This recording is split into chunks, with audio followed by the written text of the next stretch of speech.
최순실이 이제 어제 그랬다는 거잖아요. 죽을 죄인 줄 알고 생각을 했는데 검찰 조사 받다 보니까 내가 죽을 죄진 거 아니네? 나 죄 없는 것 같은데? 이렇게 마음이 바뀌었다는 거예요. 글쎄요. 사람 마음이 이리 왔다 저리 왔다 한다고는 하지만 그래도 죽을 죄가 아니라고 얘기하는 게 참 아이러니하고 답답합니다. 참 뻔뻔하다. 네. 이런 생각. 국민들은 분명히 그 정도면 국정농단이야 라고 분명히 말하는데 박 대통령과 최순실은 그게 무슨 국정농단인데 그 정도면 할 수 있는 거 아니야? 라고 이렇게 얘기하고 있는 거 이거를 어떻게. 오늘 진짜 신문이 여기 앞에 있는데요. 그 신문 사진을 보니까 쫙 짜리 보면서 노려보는 걸 보고 그 눈매를 보고 제가 가슴이 막 오히려 섬뜩했습니다. 이 사진들 많이 보셨을 거예요. 그러니까 어제 재판정에서요. 이례적으로 기자들한테 사진을 찍게 했습니다. 찍을 시간을 줬어요. 맞아요. 1분 30초 동안 기자들이 사진 찍을 동안은 최순실 씨가 고개를 팍 숙이고 있습니다. 죽을 죄 졌다는 표정으로. 근데 1분 30초 자 끝났습니다. 그만 찍으세요 하니까 고개를 이걸 어떻게 설명해야 됩니까? 들면서 눈을 치켜뜨면서 앞에 있는 그 재판관인가요? 를 노려보는 모습. 이게 포착이 됐습니다. 요 자세로 어제 재판이 쭉 이루어졌다는 거잖아요. 국민들 다 최순실 씨 째려보고 있다는 거 알았으면 좋겠습니다. 그러니까요. 그렇게 우리가 재판 바라보고 있다는 거 알았으면 좋겠습니다. 이거 지금 웃을 일 아니라는 거 최순실 씨 알았으면 좋겠습니다. 물론 당연하죠. 오늘 행간 뭔가요? 당연히 최순실 씨 얘기를 빼놓을 수가 재판이죠. 없는데요. 예. 어제 국정농단 비선실세 최순실의 첫 재판이 열렸는데요. 최순실이 예상을 깨고 피고인석에 드디어 모습을 드러냈습니다. 가슴에 요주의 수감자라는 표시인 노란 명찰에 이 수감자 번호 826번을 달고 직접 재판장에 나타났는데요. 나타났죠. 자신과 관련된 11개 공소사실 모두를 전면 부인했습니다. 이 혐의 없다 전면 부인한 최순실. 이 뉴스 행간을 좀 살펴볼까 합니다. 그러니까 재판부가요. 혐의를 전부 인정할 수 없는 게 맞느냐 이렇게 딱 찍어서 물어봤어요. 네. 그랬더니 네. 단호하게 대답했습니다. 또 그 얘기 들으면서 섬뜩해지는데요. 네.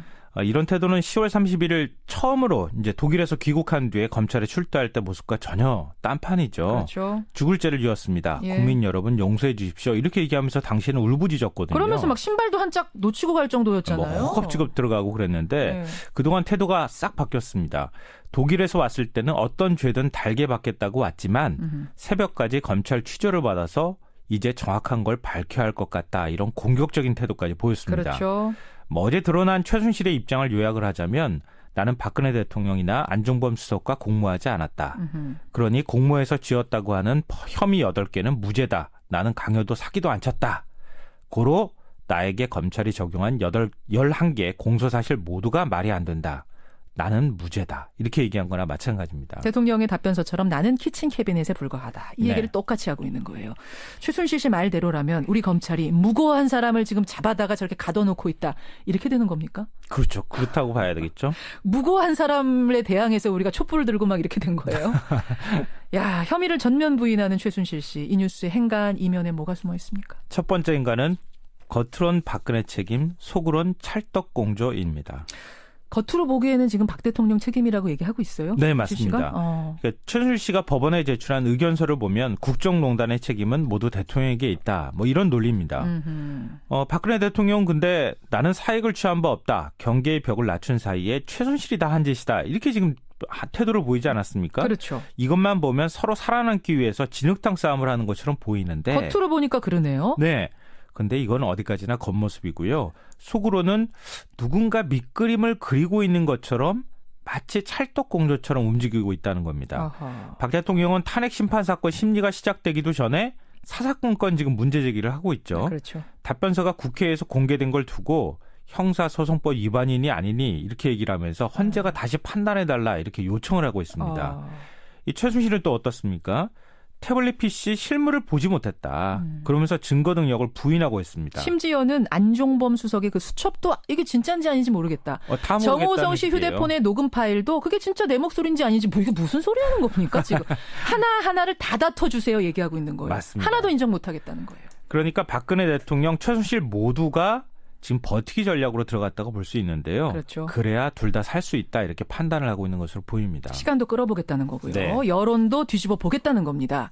두 번째 인간 뭐죠? 두 번째 인간은 하나가 무너지면 다 무너진다입니다. 무슨 말입니까? 인간에게 가장 위협적인 동물이 혹시 어떤 건지 아세요? 위협적인 동물이면 뭐 무서운 동물들 호랑이 사자 이런 거 아니에요? 아닙니다. 그럼요. 모기입니다. 모기요? 예.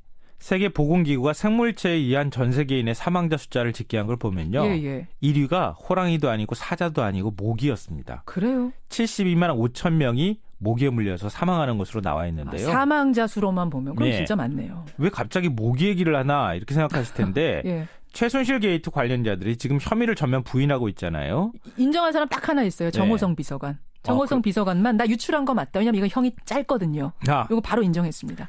그런데 이런 논리를 깨는데 꼭 호랑이처럼 엄청난 증거가 필요할까요? 제가 볼 때는 그렇지 않아도 된다는 겁니다. 아하. 모든 것을 부인하는 사람에게는 모기만한 제대로 된 증거를 들이대도 증언이 와르르 무너진다는 건데요. 그러면 그 사람 말이 다 거짓말이 되는 거죠. 그래요. 이미 최순실 씨는 지난 청문회에서 증거 조작을 지시하는 육성이 공개된 바가 있습니다. 고한테 전해라. 이거 이렇게 해갖고 이렇게 해라고. 아니면 네. 우리 다 죽어. 예, 맞아요. 그러니까 이렇게 도미노처럼 거짓말 하나가 밝혀지면 그렇죠. 모든 진술의 진실성이 무너지는 것과 비슷한 건데요. 그러니까 법원에서 우리가 판단할 때 제일 중요한 게 뭡니까?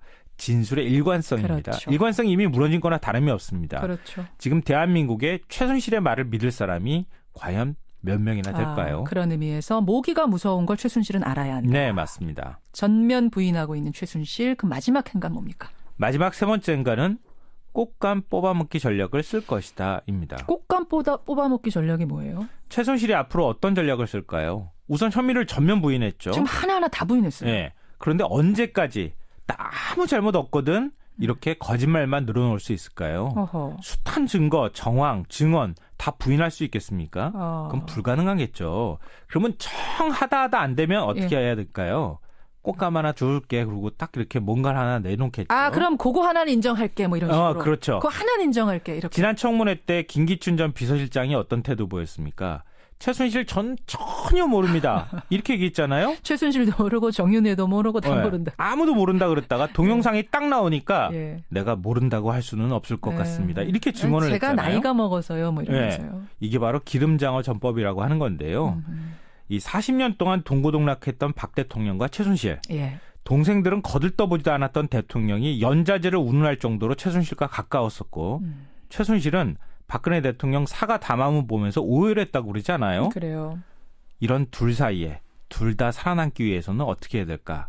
결사적으로 자신의 요새를 지킬 거라는 겁니다. 예. 그러니까 박영수 특검이 앞으로 어떻게 해야 될까요? 이런 두 사람의 논리를 깨는 게 박영수 특검의 역할이다. 앞으로 박 대통령과 최순실 그리고 박영수 특검의 진검승부가 어떻게 되는지 좀 시작이 될 것 같습니다. 여기까지 오늘의